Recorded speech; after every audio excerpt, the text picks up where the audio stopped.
You may notice no one told me the theme of the readings was to be vomit, so I could have done something with the puking pastels, but I didn't know.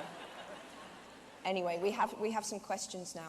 So, my name is Christina Charney, and I'm 13 years old. I'm from Staten Island, New York. If you could bring one Harry Potter character to life other than Harry, who would it be? If I could bring somebody to life? Other than Harry. Other than Harry. Personally, although it's a really tricky one, Hagrid. If I could have anyone.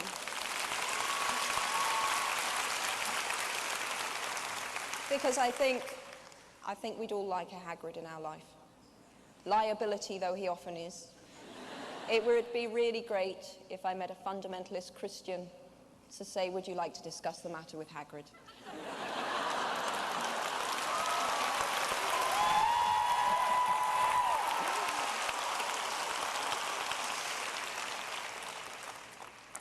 Hello. Mitchell, and I'm 18 years old, and I'm from New York. My question is, in Half-Blood Prince, Aunt Petunia is said to be oddly flushed when Dumbledore announces that Harry will be returning only once more to Privet Drive. Does this mean that Aunt Petunia harbors a hidden love or fondness for Harry and the connection he provides her to the wizarding world?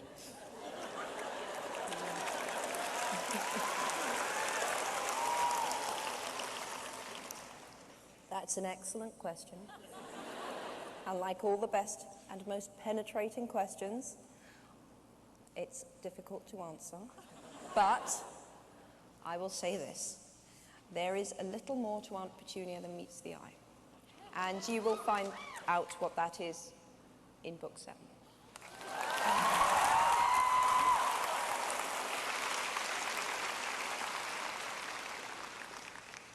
My name is Corey Meyer, and I'm 9 years old, and I'm from Bordentown, New Jersey.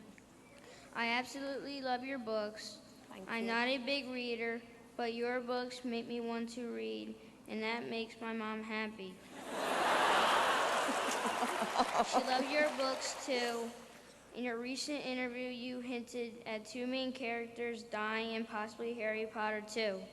Perfect Dumbledore considered one of the main characters, or do we have the chance to see him in action once again?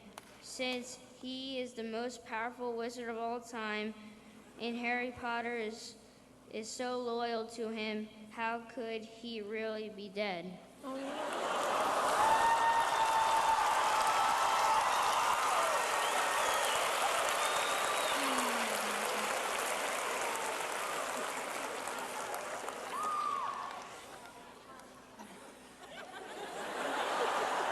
I feel terrible.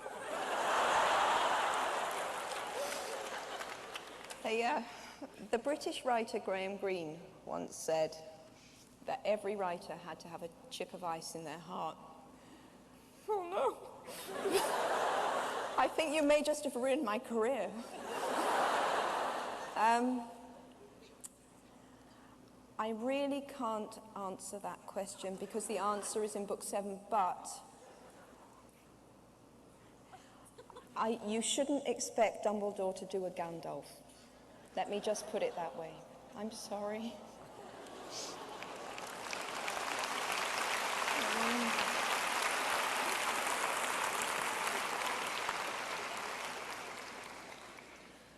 We have...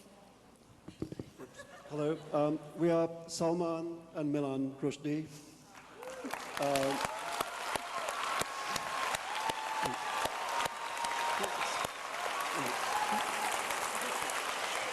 Thank you. I'm not that sure this is fair. I think you might be better at guessing plots than most. But anyway, off you go. We are 9 and 59, and one of us is good at guessing plots, not me. And this is really Milan's question, and it's kind of a follow-up to the previous one. Right, okay. So until the events of Volume 6, it was always made plain that Snape might be an unlikable fellow, but he was essentially one of the good guys.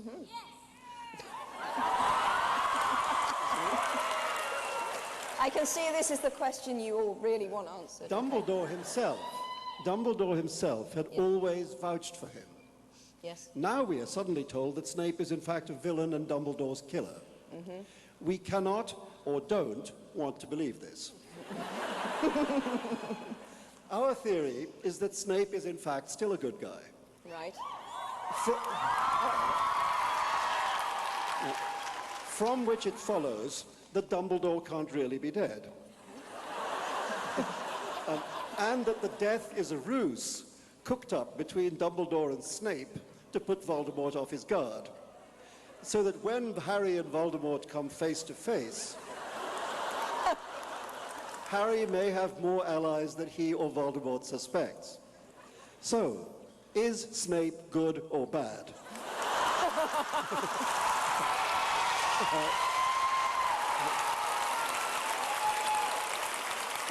In our opinion, everything follows from it. Well, Salman, your opinion, I would say, is right. But I see that I need to be a little more explicit and say that Dumbledore is definitely dead.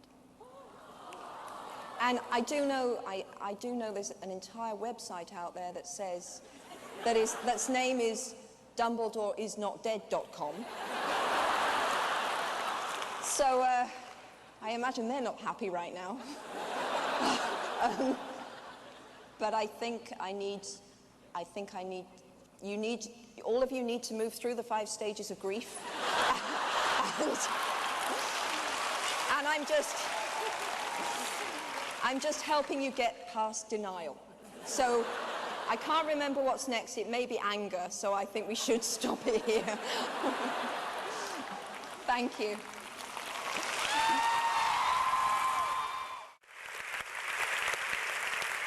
Our next question is from Exan Prey from Mountaintop, Pennsylvania, and it's for J.K. Rowling. Go ahead.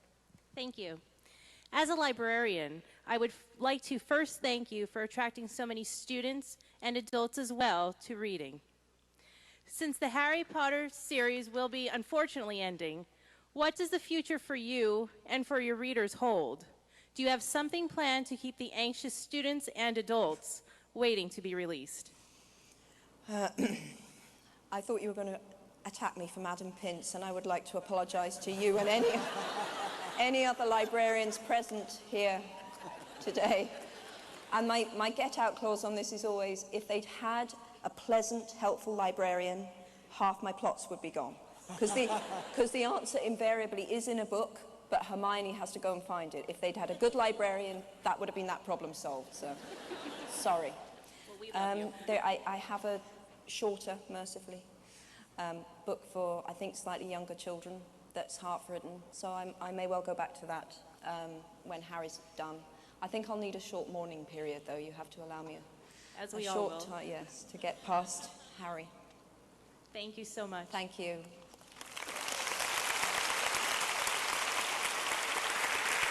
Our next question is from Martha Hoover. She's from Hermitage in Pennsylvania, and the question is for J.K. Rowling. Good evening. Thank you. It has been an honor. This evening, my question for you is, what is the one question your fans have never asked you and should have?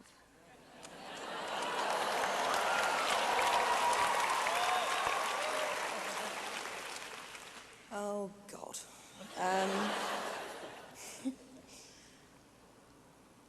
How can I answer that? I can think of a couple of things that give away the ending of book 7.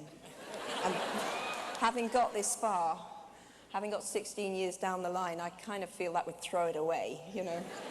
For me, anyway, having put the effort in. I think that I've been asked excellent questions. It's just that the final book contains a couple of pieces of information that I don't think you could guess at. So I would, yeah, I'm sorry. You see, if people think that it's all so fixed in my head. It's not that obsessively plotted out. For example, this afternoon, I believe I changed my mind on the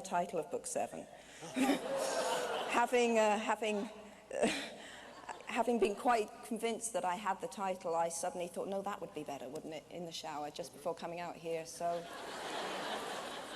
But you know what, I'm not going to tell you either version, because oh, come on. Now, really, have I not given you enough? I gave you Aunt Petunia, and I told you Dumbledore's really...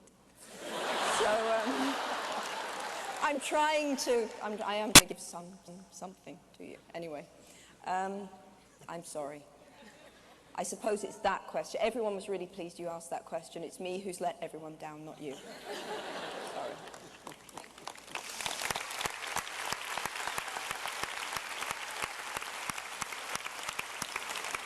I'm going to pose the final question to you, and I'd like all three of you to take a stab at it. You can do it in any order that you would like.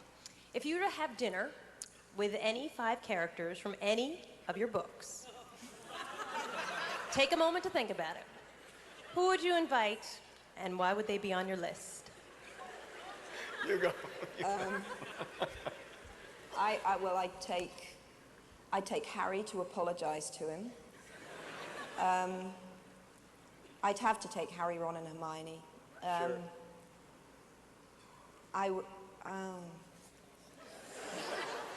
This is. So this is. See, I know who's actually dead already. Well, you pretend you can take them. Pretend anyway. you can take any. Well, then I would definitely take Dumbledore. Yeah. Sure. Yeah. Yeah.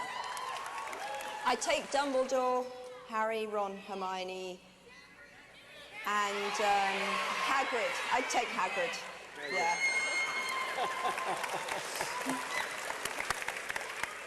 And Owen, because he wouldn't take up much space. Would he?